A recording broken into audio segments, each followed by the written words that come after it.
नमस्कार दोस्तों, देखिए मेरे हाथ में ये श्रीमद् वाल्मीकि रामायण है।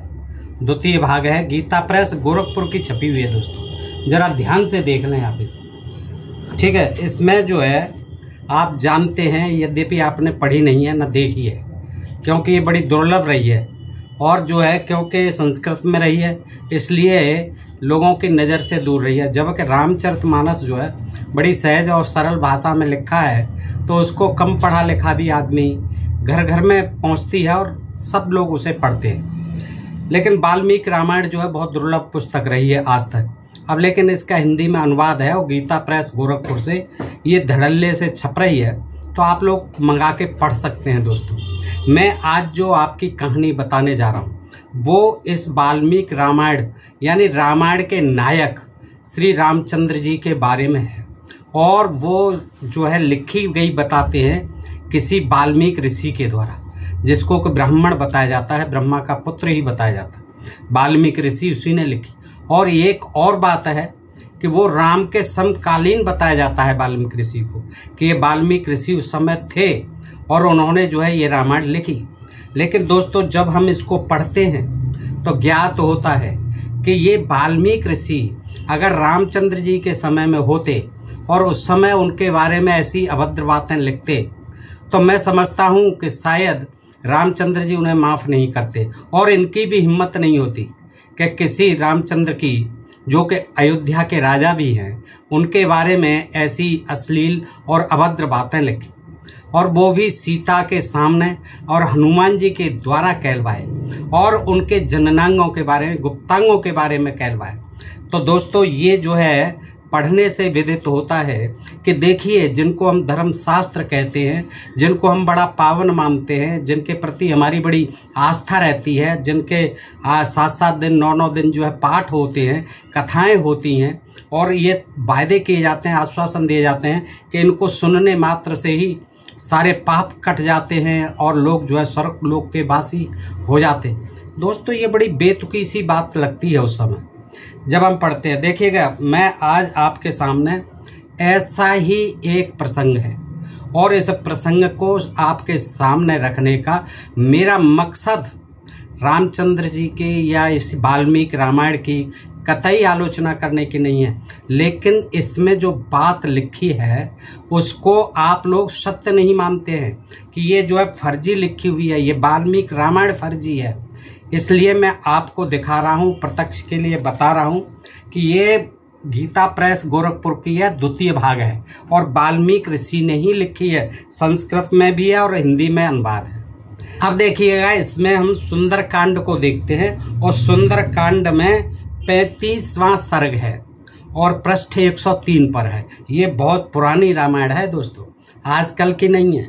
तो देखिए, सीता जी के पूछने पर हनुमान जी जो है सीता जी का पता लगाते लगाते अशोक वाटिका, जो लंका में पहुंच गए हैं, जहां रावण ने उनको ठहरा रखा है, और वहां पहुंचने पर वो अपना सामने आ जाते हैं। बहुत देर तक तो देखते हैं, बातें होती हैं उनकी, राक्षसियां घेर के बैठी हुई हैं, रावण भी आता है, रावण भी बात करके चला जाता है, सुनते रहते हैं। फिर वो बाद में ऊपर से अशोक के वृक्ष से नीचे आ जाते हैं। मच्छर का सा रूप था लेकिन उस फिर बड़ा रूप धारण करते हैं और सीता जी उनको देख करके हनुमान जी को बड़ा विचलित होती है कि ये आखिर बंदा कौन आ गया जो रामचंद्र जी के बारे में मुझसे बात कर रहा है, यानी मेरे पति के बारे में बात कर रहा है, लक्ष्मण के बारे में बात कर रहा है। तो देखिए क्या कहती है उस समय दोस्तों कि वानर श्रेष्ठ हनुमान जी के मुख से श्री रामचंद्र जी की चर्चा सुनकर विदेह राजकुमारी सीता शांत पूर्वक मधुर वाणी में बोली। क्या बोली देखिए हनुमान जी से, कपिवर तुम्हारा श्री रामचंद्र जी के साथ संबंध कहाँ हुआ, कब मिलन हुआ आपका, कैसे संबंध बना, तुम लक्ष्मण को कैसे जानते हो कपिवर, मनुष्यों और बानरों का, बंदर हो आप तो, बानर हो हैं, यह मेल कैसे हुआ है। देखिए, बानर को वानर ही कहा है, उन्होंने बंदर ही कहा है, क्योंकि वो कहती हैं मनुष्य, यानी वो हनुमान जी मनुष्य नहीं थे, वो बंदर ही थे। वो कहती है मनुष्यों और बानरों का यह मेल किस प्रकार संभव हुआ, आप ये बताइए, आपका क्या लेना देना था राम जी से, कैसे आपकी मित्रता हुई, कैसे परिचय हुआ। बानर, श्री राम और लक्ष्मण के जो चिन्ह हैं उनका फिर से वर्णन करो, उनकी आइडेंटिटी बताइए, शारीरिक अंगों की आइडेंटिटी दीजिए, कैसे कैसे अंग हैं उनके, जिससे मेरे मन में किसी प्रकार के शोक का समावेश न हो, मेरा डाउट जो है बिल्कुल क्लियर हो जाए। उनकी पहचान तो बताइए आप मुझे, बताओ भगवान श्री राम और लक्ष्मण की आकृति कैसी है, बनावट कैसी है, उनका रूप कैसा है, उनकी जांघें कैसी हैं, उनकी भुजाएं कैसी हैं। ये कीदृशम तस्य संस्थानम रूपम तस्य च कीदृशम कथमुरु कथम बाहु लक्ष्मणसम च संस्मे। आगे कहती हैं, विदेह कुमारी सीता के इस प्रकार पूछने पर पवन कुमार हनुमान जी ने श्री रामचंद्र जी के स्वरूप का यथावत वर्णन करना आरंभ किया। जब सीता जी ने इस तरह पूछा तो हनुमान जी ने जो है राम जी का यथावत वर्णन करना प्रारंभ किया। क्या कहते हैं देखिए, कमल के समान सुंदर नेत्रों वाली विदेह कुमारी, आप अपने पतिदेव श्री राम और देवर लक्ष्मण जी के शरीर के विषय में सब कुछ जानती हुई जो मुझसे पूछ रही हो, यह मेरे लिए बड़े सौभाग्य की बात है। मैं अपना सौभाग्य समझता हूँ कि आप सब कुछ जानते हुए भी, उनके शारीरिक अंगों के बारे में सब कुछ जानते हुए भी मुझसे पूछ रही हैं। तो मैं बताता हूँ आपको, विशाल लोचने, श्री राम और लक्ष्मण के जिन जिन चिन्हों को मैंने लक्ष्य किया है, यानी मैंने जिन जिन चिन्हों को देखा है, उन्हें बताता हूं, मुझसे सुनिए। मैं बताता हूं, सुनिए ध्यान से। जनक नंदिनी श्री रामचंद्र जी के नेत्र प्रफुल्ल कमल दल के समान विशाल हैं, नेत्र सुंदर हैं, मुख पूर्णिमा के चंद्रमा के समान मनोहर है। वे जन्म काल से ही रूप और उदारता आदि गुणों से संपन्न हैं। वे तेज में सूर्य के समान, क्षमा में पृथ्वी के तुल्य, बुद्धि में बृहस्पति के सदृश और यश में इंद्र के समान हैं। वे संपूर्ण जीव जगत के और स्वजनों के भी रक्षक हैं। शत्रुओं को संताप देने वाले श्री राम अपने सदाचार और धर्म की रक्षा करते हैं। भामिनी, श्री रामचंद्र जी जगत के चारों वर्णों की, जगत के संसार के, देखिए संसार में नहीं है चारों वर्ण, केवल भारत में ही है, और उनका राज्य केवल अयोध्या तक था। लेकिन वो कहते हैं श्री रामचंद्र जी जगत के चारों वर्णों की रक्षा करते हैं। लोक में धर्म की मर्यादाओं को बांधकर उनका पालन करने और कराने वाले भी वे ही हैं। कहाँ करा रहे हैं, लोक से क्या लेना देना है, चारों वर्णों से क्या लेना देना है, वो तो जंगल के वासी हैं, वनवासी हैं, वो इस समय राजा थोड़े हैं। कैसे वो चारों वर्णों की रक्षा कर रहे हैं और कैसे जो धर्म की मर्यादाओं को बांधकर उनका पालन कर रहे हैं। तमाम जो है असुरों से, उनका राक्षसों से झगड़ा हो रहा है और तमाम जो है मारे जा रहे हैं, और कहीं किसी के नाक कान काट रहे हैं, फिर जो है तमाम खरदूषण से युद्ध। तो ये जो है देखिए, इस तरह हनुमान जी परिचय देते हैं और कहते हैं सर्वत्र अत्यंत भक्तिभाव से उनकी पूजा होती है। वे कांतिमान एवं परम प्रकाश स्वरूप हैं। ब्रह्मचर्य व्रत के पालन में लगे रहते हैं। अब ब्रह्मचर्य व्रत तो पालन करना ही पड़ेगा। हाँ, सीता जी चली गई। साधु पुरुषों का उपकार मानते और आचरणों द्वारा सत्कर्मों के प्रचार का ढंग जानते हैं। वे राजनीति में पूर्ण शिक्षित, ब्राह्मणों के उपासक। देखिए कौन है, हनुमान जी भी कह रहे हैं ब्राह्मणों के उपासक हैं, यानी ब्राह्मणों के लिए उपासना करते हैं, ब्राह्मणों की पूजा याचना करते हैं, उपासना करते हैं। देखिए जंगल में मारे मारे फिर रहे हैं, फिर भी ब्राह्मणों की उपासना अवश्य करते हैं, और उपासना का ये फल उन्हें मिल रहा है। ज्ञानवान है, शीलवान है, विनम्र हैं और शत्रुओं को संताप देने में समर्थ हैं। उन्हें आगे हनुमान जी कहते हैं, देखिए दोस्तों, उन्हें यजुर्वेद की भी अच्छी शिक्षा मिली है। वेद वेत्ता विद्वानों ने उनका बड़ा सम्मान किया है। वे चारों वेद, धनुर्वेद और 6 वेदांगों के भी परनिष्ठित विद्वान हैं। आगे कहते हैं विपुलांशो महाबाहु कंबुग्रीव शुभानना गूढ़ जत्रो श्रुतामाक्षो रामो नाम जनई श्रुता। विपुलांशो महाबाहु कंबुग्रीव सुवासना और गूढ़ जत्रो श्रुताम्राक्षो रामो नाम जनई श्रुता। 15वां श्लोक। अब देखिए क्या कहते हैं, ध्यान से सुने। शारीरिक अंगों पे आ गए। अब ये तो उन्होंने उनके व्यक्तित्व के गुण बता दिए है। अब देखिए शारीरिक गुण भी सुन लीजिए। वो कहते हैं उनके कंधे मोटे हैं, राम जी के कंधे मोटे हैं भुजाएं बड़ी बड़ी हैं, गला शंख के समान और मुख सुंदर है। उपमा देखिए आप, गला किसके समान? शंख के समान। मुख सुंदर है। गले की हंसली, ये भी देखिए अंदर की भी बता रहे हैं, गले की हंसली मांस से ढकी हुई है। भैया ये तो हंसली सबकी मांस से ढकी होती है, सबके ऊपर जो है चमड़ी चढ़ी है, मांस भी चढ़ा हुआ है। ये कौन सी अनोखी बात बता रहे हैं? देखिए गले की हंसली मांस से ढकी हुई है और नेत्रों में कुछ कुछ लालिमा है। अब लालिमा तो नहीं सो पा रहे होंगे, जगते होंगे, लालिमा तो हो जाती है। वैसे स्वाभाविक रूप से तो कोई लालिमा नहीं रहती है, तो उनके नेत्रों की लालिमा भी ऐसे बता रहे हैं जैसे हर समय रहती है लालिमा। वे लोगों में श्री राम के नाम से प्रसिद्ध हैं। अब सीता जी को ये भी पता नहीं है किस नाम से प्रसिद्ध है, बता रहे हैं कि वो लोगों में श्री राम के नाम से प्रसिद्ध हैं। आगे कहते हैं कि दुंदुभिः स्वर निर्घोषम स्त्रीनिग्धम वर्णम प्रतापवान और समस्त सुविभक्तो वर्णम श्यामम समाश्रितः। उनका स्वर, आवाज, वाणी दुंदुभि के समान है, गंभीर है। शरीर का रंग देखिए, शरीर का रंग काला और गोरा होता है, लेकिन ये नहीं दिया। उनके शरीर का रंग कैसा है? सुंदर है, चिकना है, रंग भी चिकना है, सुंदर है। उनका प्रताप बहुत बढ़ा चढ़ा है। उनके सब, अब सीता जी को ये बात बताने की क्या जरूरत है? सीता जी तो सब जानती हैं कि उनका प्रताप तो बहुत बढ़ा चढ़ा है। और आंखें भी उन्होंने देखी हैं कि लाल लाल रहती थी या कैसी थी, कंधे भी देखे थे, हाथ भी देखे थे। अब देखिए आगे कहते हैं कि उनका स्वर दुंदुभि के समान गंभीर और शरीर का रंग सुंदर एवं चिकना है। उनका प्रताप बहुत बड़ा चढ़ा है। उनके सभी अंग सुडौल और बराबर हैं, सभी अंग सुडौल हैं और बराबर हैं। उनकी कांत श्याम है। उन अंगों की कांत कैसी है, यानी रंग कैसा है? श्याम, श्याम वर्ण है। आगे कहते हैं, देखिए अब इस जो श्लोक है दोस्तों, ये है 17वां और मैं सुंदर कांड से आपको सुना रहा हूं। 35वां सर्ग है। देखिए इसको आप ध्यान से सुनिए कि ये जो है इस वाल्मीकि नाम के व्यक्ति ने जिसने लिखी बताई गई है। मुझे नहीं लगता था कि वो विद्वान ब्राह्मण था, कोई ऋषि था, क्योंकि अगर वो विद्वान ब्राह्मण और ऋषि होता तो इस तरह की राम जी के बारे में और हनुमान जी के मुख से और सीता जी को ऐसी बातें नहीं लिखता, कतई नहीं लिखता। इससे सिद्ध होता है कि ये वाल्मीकि रामायण जो है बाद में लिखी गई है और किन्हीं जो है जो नशेड़ी लोग होते हैं, गंजेड़ी आदि होते हैं, उन्होंने ऐसी बेतुकी बातें लिखी हैं जो कि स्वयं जो है लंपट थे और जो धूर्त थे।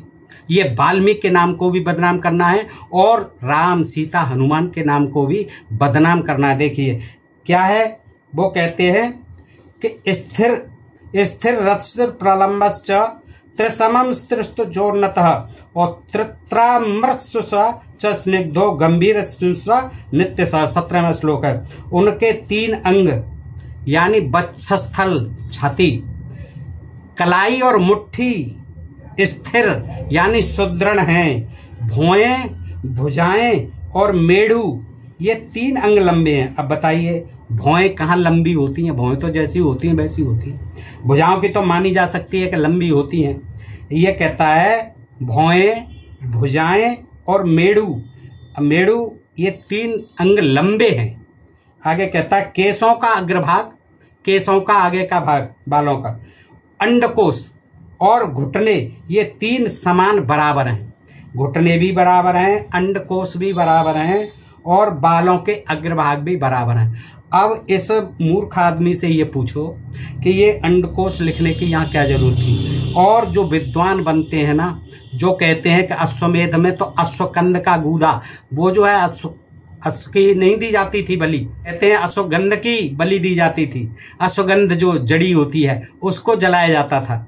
अब देखिए उसको कहते हैं, यहाँ भी बता देंगे कुछ कि ये अंडकोश क्या होता है। अब रामचंद्र जी के शरीर के वर्णन हो रहा है तो अंडकोश का क्या अर्थ होगा यहाँ लिखने का, इसका भी अर्थ बदल के बता दें कि ये होगा केशों का अग्रभाग, अंडकोश और घुटने, ये 3 समान बराबर है। ये समान, ये शरीर के ही अंगों का वर्णन कर रहा है। ये देखिए, और कितनी बेहूदगी बात है ये, या क्या पढ़ने लायक है ये? क्या इसे सब लोग पढ़ सकते हैं? देखिए आगे कहता है वक्षस्थल नाभि के किनारे का भाग और उदर ये 3 उभरे हुए हैं। वक्षस्थल उभरा हुआ है, नाभि के किनारे का भाग उभरा हुआ है और उदर भी उभरा हुआ है, पेट भी उभरा हुआ है। आगे कहता है नेत्रों के कोने, नख यानी नाखून और हाथ पैर के तलवे ये 3 लाल। नेत्रों के कोने लाल हैं, नख यानी नाखून लाल हैं और हाथ पैर के तलवे तीनों लाल हैं। ये ठीक है, ये वर्णन किया जा रहा है, अच्छा है, लेकिन वहां जो है अंडकोश का क्या मतलब है बताइए, वो बराबर है। आगे कहता है कि शिश्न का अग्रभाग। अब देखिए शिश्न तो आप जानते ही होंगे दोस्तों, त्रिताम्रस्निशो च स्निग्धो गंभीर नित्य सह, ये शिश्न का अग्रभाग। अब बताइए हनुमान को क्या पता था कि उनके शिश्न का अग्रभाग कैसा है। अब इसकी यहाँ लिखने की क्या आवश्यकता थी कि बताइए दोस्तों कमेंट करके। जो इस पे जो है टिप्पणी करने आ जाते हैं, कमेंट करने आ जाते हैं कि ये फर्जी रामायण है, गीता है, बंद कराओ ना इनका प्रकाशन। गीता प्रेस से क्यों छप रही हैं ये? मैं कब कहता हूं कि ये असली हैं? ये तो कोई भला आदमी तो लिख ही नहीं सकता, कोई विद्वान ब्राह्मण और ऋषि तो नहीं लिख सकता। तो किसी जाहिल आदमी ने इस तरह की हरकतें की हैं कि इस तरह की बेहुदा बातें लिखी इसमें। शिश्न का अग्रभाग, दोनों पैरों की रेखाएं और सिर के बाल, ये 3 चिकने, फिर सिर के बाल आ गए। 3 चिकने बालों से क्या लेना देना है? शिश्न का अग्रभाग, इससे क्या लेना देना? आंतरिक अंग है, गुप्तांग है, इससे क्या मतलब हो रहा है देखिएगा। और दोनों पैरों की रेखाएं, वो भी हनुमान जी जो दास हैं राम के, लक्ष्मण के, सीता जी के, वो कह रहे हैं, उनके मुख से कहलवा रहा है ये वाल्मीकि रामायण का लेखक। ये 3 चिकने हैं। और स्वर, चाल और नाभि ये 3 गंभीर है। नाभि भी गंभीर है, उनका स्वर भी गंभीर है, उनका चाल भी गंभीर है, ये 3 गंभीर हैं। आगे कहता है उनके उदर तथा गले में 3 रेखाएं। अब बताइए कौन सी रेखाएं होती हैं? उदर में, गले में और 3 रेखाएं हैं। तलवों के मध्य भाग, पैरों की रेखाएं।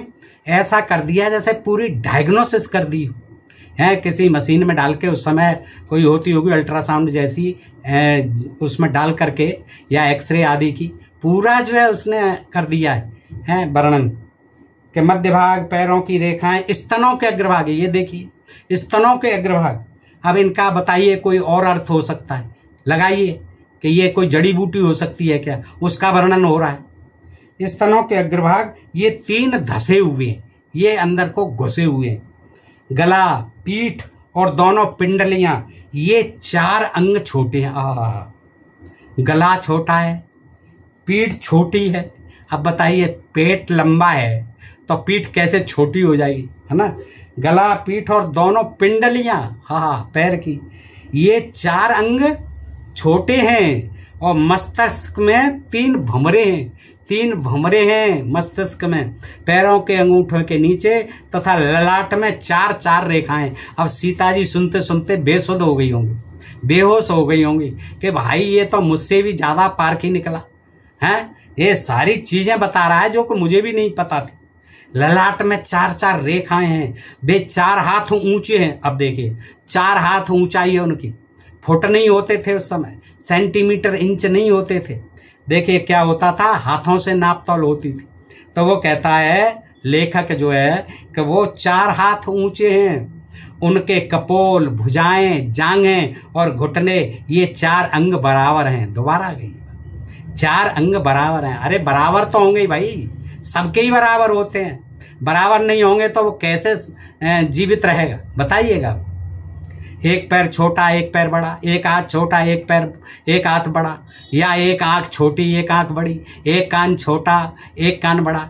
कोई शरीर का अंग अगर इस तरह का, तो ये तो विकृति हुई शारीरिक। वो आदमी कैसे स्वस्थ रह सकता है? तो रामचंद्र जी जैसा जिन्हें हम भगवान कहते हैं, उनके तो नेचुरल है, सारे अंग बराबर ही होंगे। और आगे कहता है कि उनके नेत्र, मुख विवर, मुखमंडल, जिह्वा, होठ, तालू, स्तन, नख, हाथ और पैर, ये 10 अंग कमल के समान हैं। छाती, मस्तक, ललाट, गला, भुजाएं, कंधे, नाभ, चरण, पीठ और कान, ये 10 अंग विशाल हैं। ये श्री, यश और प्रताप इन तीनों से व्याप्त हैं। उनके मातृकुल और पितृकुल दोनों अत्यंत शुद्ध हैं। मातृकुल और पितृकुल दोनों अत्यंत शुद्ध हैं। पार्श्वभाग, उदर, वक्षस्थल, नासिका, कंधे और ललाट, ये 6 अंग ऊंचे हैं, ऊंचे उठे हुए हैं। केस, नख, लोम, त्वचा, अंगुलियों के पोर, फिर शिश्न, बुद्धि और दृष्टि आदि 9 सूक्ष्म पतले हैं तथा वे श्री रघुनाथ जी पूर्वाह्न, मध्याह्न और अपराह्न इन 3 कालों द्वारा क्रमशः धर्म, अर्थ और काम का अनुष्ठान करते हैं। उनके सौतेले भाई सुमित्रा कुमार लक्ष्मण भी बड़े तेजस्वी हैं। अनुराग, रूप और सद्गुणों की दृष्टि से भी वे श्री रामचंद्र जी के ही समान हैं। तो दोस्तों, आपने इस तरह से देखा कि इस वाल्मीकि रामायण में, फिर से देख लीजिए एक बार, ये मुझे नहीं पता कि किसने लिखी है, पता नहीं, कोई मिलावट कर गया, मिलावट कर गया है, पूरी ही मिलावटी है, कोई भी सच्ची बात नहीं आदि से अंत तक। पढ़ के देखें, अंधभक्ति का चश्मा उतार के पढ़ें, तब मालूम पड़ेगा। सच्चाई बड़ी कड़वी होती है। जब मैं इसमें पढ़ के बताता हूं तो आप लोगों को बहुत, और एक जात विशेष के लोगों को बुरा लगता है, वो जो है तमाम बातें करेंगे, तमाम सफाई देंगे, मुझसे भी अपशब्द कहेंगे। लेकिन दोस्तों, इससे मुझे कोई फर्क नहीं पड़ता, क्योंकि हाथी अपनी रास्ता चलता है, कुत्ते जो 1000 भौंकते। सच्चाई है, सच्चाई को सामने लाना चाहिए जनता के। आज वैज्ञानिक युग है, आज इन अंधविश्वास युक्त कहानियों की, इन पाखंडों की, इन कर्मकांडों की कोई जरूरत नहीं है। इससे समाज का बहुत अहित हुआ है। अब वैज्ञानिक चेतना जागृत करनी ही करनी है, और इन लोगों को बुरा लगना ही लगना है, क्योंकि इनके पूर्वजों ने बहुसंख्यक जनता, जिनको आज शूद्र कहा जाता है, बहुजन कहा जाता है, SC ST OBC आदिवासी, उनके साथ बहुत बुरा किया है, युगों युगों तक अत्याचार किया है। और आज जब पढ़ लिख करके वो इन चीजों से उबरना चाहते हैं, अपने समाज को नई दिशा देना चाहते हैं, जागरूकता लाना चाहते हैं, तो इनको फिर बुरा लगता है। और ये एन प्रकार यही चाहते हैं कि ये लोग जो है पहले की तरह अशिक्षित बने रहे। इनको जो है इनका पता ही नहीं चलना चाहिए। अब ये इनको इसलिए बुरा लगता है। दोस्तों, खैर, हम अपना काम करते रहेंगे। अगर आपको ये प्रसंग और ये जानकारी ऐसी लगती है कि क्या ये किसी नशेड़ी ने लिखी है या फिर किसी विद्वान ऋषि ब्राह्मण नाम जाति के वाल्मीकि ने लिखी है, तो बताइए दोस्तों, आपको कैसा लगता है। और ऐसी जानकारी भरे शास्त्रों को क्या आप धर्मशास्त्र कहेंगे? क्या इनको धर्मशास्त्र कहकर के जो है पढ़ना, लिखना और इनका प्रचार प्रसार करना आज के युग में प्रासंगिक है? बताइए दोस्तों। और अपने प्रिय चैनल ढोल में पोल को सब्सक्राइब करते रहिए। फिर मिलते हैं ऐसी जानकारी के साथ अगले वीडियो में। तब तक आप सभी मित्रों का हृदय से आभार, नमस्कार, जय हिंद, जय भारत दोस्तों।